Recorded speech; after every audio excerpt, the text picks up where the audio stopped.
Welcome to this ASP.NET video on Web Parts. Web Parts are a brand new family of controls that support personalized content and layout. Your end users can edit the content on your site and change the layout directly in the page. Plus, it's really easy to write your own web parts too. I'm going to go ahead and get started by creating a new website. And we'll call this, Web Parts.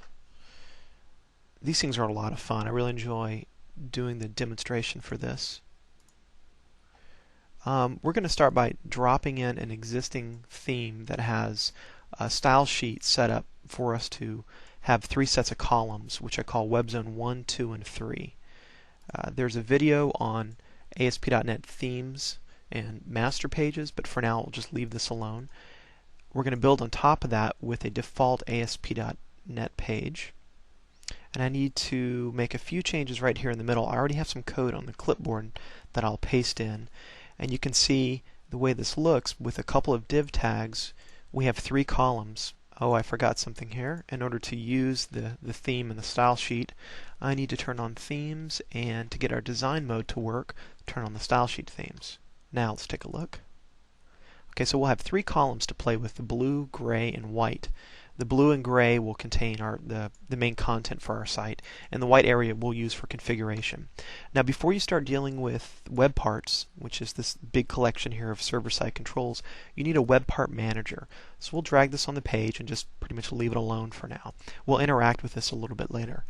Now, web parts, the way to visualize them, that they are a collection of controls, either user controls that you make or server controls that come with ASP.NET, and they live inside zones. So in order to get started, we need to drag a couple of zones onto our page.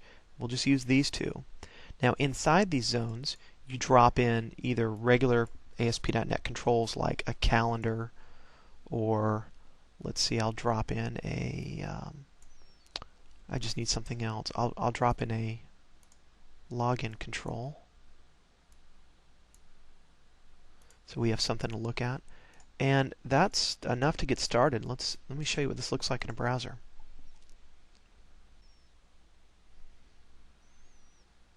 So there's not a lot we can do with this yet. We can hide these components and make them a bit larger, but that's about it for now. So we're going to add some more functionality to our site. So if we go back, and I'm going to bring in a drop-down list box. It's inside this list box that we're going to use our web part manager to switch the different modes.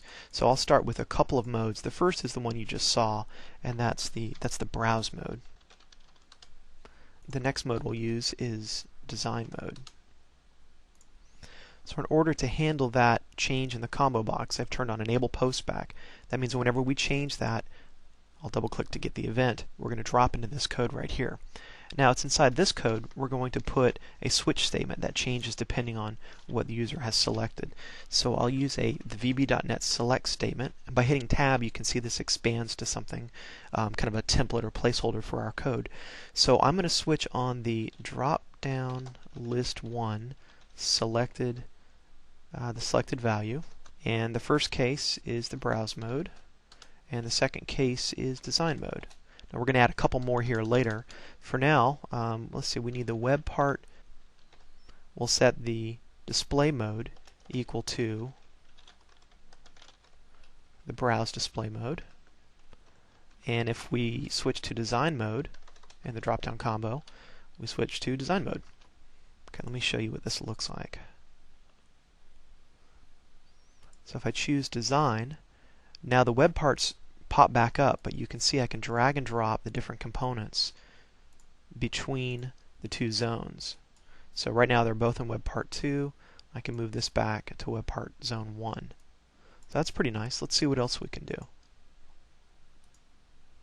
So now I'd like to add my own web part, or my own custom user control, and that's really simple. I will go and add a new web user control, and this will just add a couple of numbers together.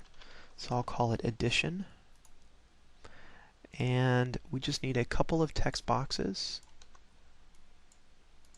and a button and a label to display the results in, and I'll set the default value that equal to 0. Okay, now when you click the button, we'll create two variables, x1.text and y, and we'll set the label 1 text equal to x plus y. Something really simple. Obviously, we're not doing any kind of validation here, but this is fine for now, just to get the point across. So if we save this and close it, by going back to the design mode on our main page, we need to add support for users to be able to add or remove this user control from our page. So I'm making a little bit more room here.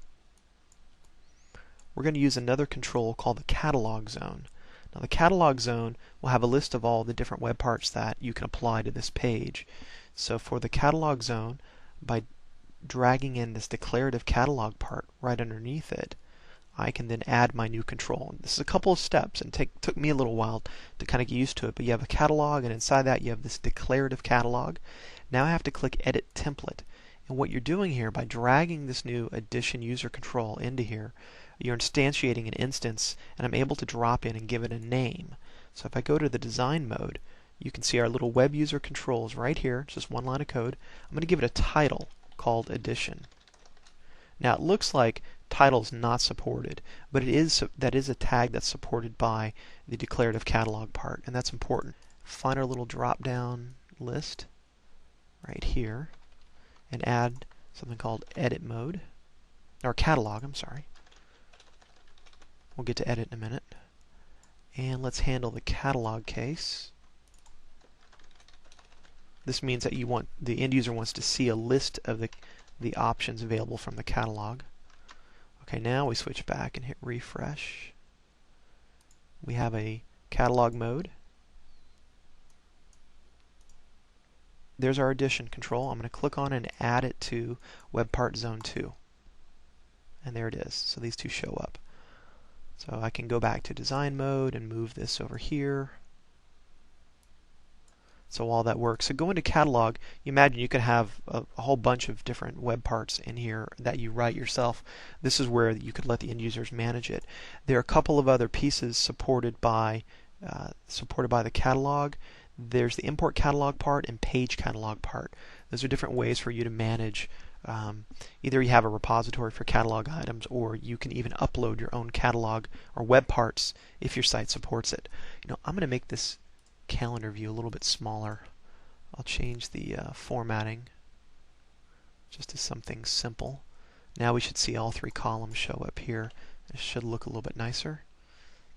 I'm still not getting it. Now that's fine. I know. I can edit the style sheet and change the default font to something a little bit smaller. And I think this will let us see all the columns on one page. Still not getting it. That calendar is just big.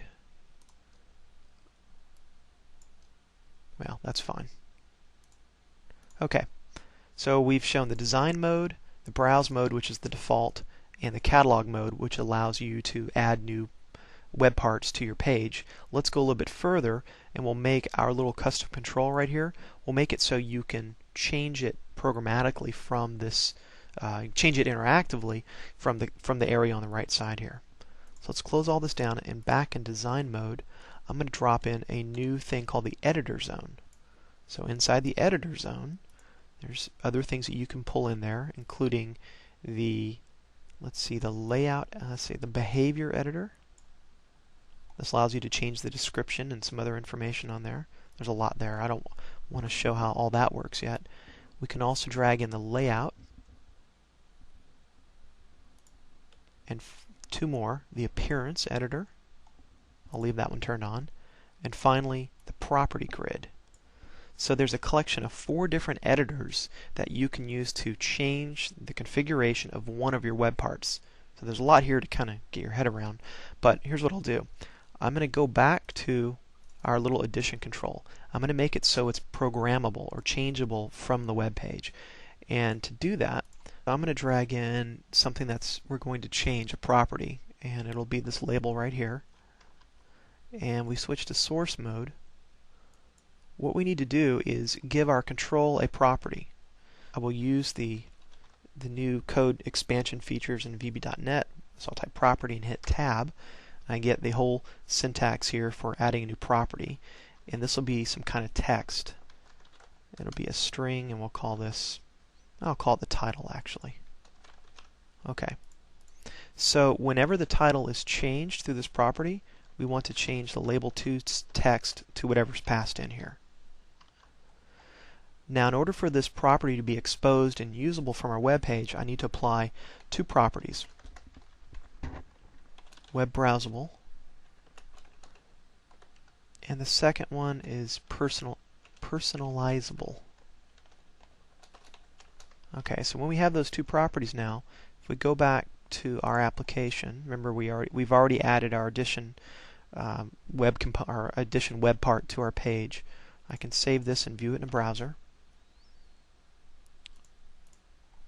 And I keep forgetting to add the menu options here.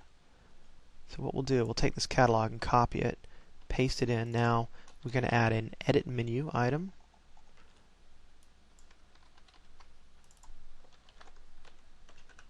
And we'll change the web part manager to switch our page over to edit mode.